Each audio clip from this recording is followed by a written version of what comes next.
Olá para você que está acompanhando o Investe Amazônia. Hoje nós estamos recebendo o superintendente da SUFRAMA, Marcelo Pereira. Nós vamos conversar sobre esse projeto Zona Franca, que este ano completou 56 anos de existência. Marcelo, seja muito bem-vindo ao Investe Amazônia. Muito obrigado. A Superintendência da Zona Franca de Manaus agradece o convite para a entrevista e estamos à disposição do Investe Amazônia. Sempre que vocês precisarem da Zona Franca de Manaus, da SUFRAMA, nós estaremos aqui à disposição. Quando se fala em SUFRAMA, né, a gente já pensa nessa autarquia muito importante para a Amazônia Ocidental, no Amapá e também para o Brasil, né? Como é que foi esse ano para a SUFRAMA, né, que completou 56 anos? Teve a reunião do CAIS. O que a gente pode falar de importância para o Brasil, né? Esse projeto que gera emprego e renda para milhares de famílias. Bom, o projeto Zona Franca ele não pode ser tratado de forma isolada. A gente não pode confundir a Zona Franca com o Polo Industrial de Manaus. O Polo é apenas um dos marcos regulatórios.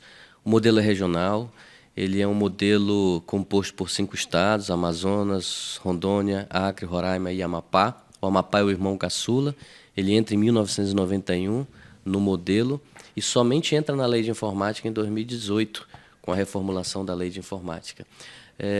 Com o modelo regional, a gente tem muitos desafios ainda pela frente. Então, Haroldo, é inquestionável que o modelo Zona Franca, a partir do Polo Industrial de Manaus, ele é um modelo exitoso. Nós produzimos, na Zona Franca de Manaus, produtos de alta tecnologia, produtos com menor tecnologia, mas com uma manufatura muito avançada, que geram muitos postos de trabalho. Nós tivemos um fechamento em 2022 de mais de 109 mil empregos, e há uma sazonalidade de empregos, mas esse ano fechamos os indicadores de janeiro com mais de 106 mil postos de trabalho.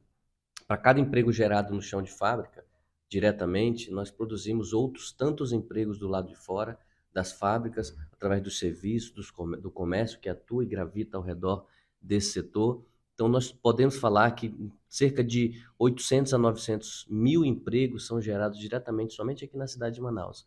Então, esse é um modelo exitoso, mas nós temos um desafio muito grande, que é levar esse modelo, a industrialização e a dinâmica social e econômica para além das fronteiras de Manaus, para o interior do Amazonas, para os estados que compõem o modelo Zona Franca, como eu citei agora há pouco, Acre, Rondônia, Roraima e Amapá. São desafios do futuro. Como fazer isso? Nós precisamos acessar de forma racional e ambientalmente correta os recursos que nós temos, recursos de serviços ambientais, outros vetores econômicos, serviços ambientais, mineração, os próprios serviços que gravitam ao redor de uma planta. Pra você ter uma ideia, uma planta industrial em Manaus tem um impacto que a gente nem imagina. Imagina uma planta industrial agregando valor a matérias-primas regionais no Amapá, no Acre, Rondônia, Roraima. Então, essas plantas geram uma empregabilidade que você nem imagina. Uma planta industrial, ela de 50 trabalhadores de uma cidade no interior, por exemplo, ela tem um poder de captar outros serviços ao redor dela que vai gerar 7 vezes mais. Eu estou falando de 350. A maior parte dos municípios amazonenses tem em torno de 3 mil a 5 mil habitantes. Você imagina o impacto de uma empregabilidade de 10%. Talvez nem a população ativa, economicamente ativa, seja esse quantitativo. Então, o modelo Zona Franca de Manaus ainda tem muitos desafios e nós temos uma estratégia de futuro de mais 50 anos. A partir deste ano começou a contar aquela contagem regressiva, né? Nós fomos prorrogados até o ano de 2073. Em 2023, nós temos mais 50 anos. Esses 50 anos são 50 anos de desafio. Nós temos um corpo técnico qualificado e nós estaremos à disposição sempre para decidir rumos com as gestões que vão passar ao longo desse tempo durante a permanência da Zona Franca. Como o senhor falou, é um modelo de sucesso, né? Inclusive, o Polo Industrial de Manaus teve um faturamento recorde em janeiro, mais de 13 bilhões de reais. Bom, comparando todos os meses de janeiro do modelo, da série histórica, esse é o maior janeiro de todos os tempos.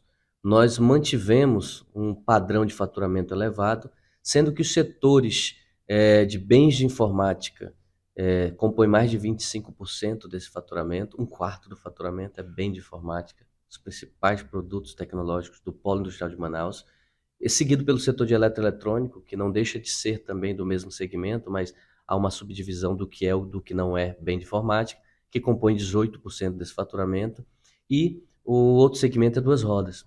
Por exemplo, em relação a janeiro do ano anterior, o segmento duas rodas cresceu mais de 50%.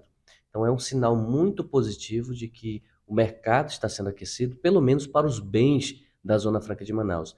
São bens produzidos para o mercado interno brasileiro, mas é aquilo que eu falei para você. Nós temos outro desafio. Inclusive, na reunião do Conselho de Administração da Suframa, que foi a pergunta anterior que eu acabei esquecendo de te responder, o vice-presidente Geraldo Alckmin, que é o presidente do Conselho de Administração da Suframa, e, e o nosso ministro, ele lança um desafio para essa sociedade da Zona Franca, sociedade dos 5 estados.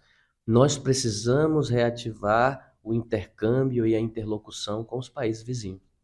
Se a Zona Franca está produzindo para o mercado interno, o desafio agora é produzir para o mercado interno e fazer atração também de mercado externo, ou seja, comercializar com o Peru, Equador, Colômbia, Guiana, Chile, Argentina, Uruguai, Paraguai. Então, todos esses países da América do Sul são mercados promissores para que a Zona Franca forneça. Para isso, a gente trouxe para o Conselho de Administração da Suframa o Ministério das Relações Exteriores. Não adianta a gente sonhar e pensar em fazer relação exterior se o ministério que cuida disso não vai estar com a gente. Então, agora o Ministério de Relações Exteriores está no Conselho de Administração e nós vamos iniciar uma série de visitas nos próximos meses para tracionar relações binacionais da Zona Franca com esses países.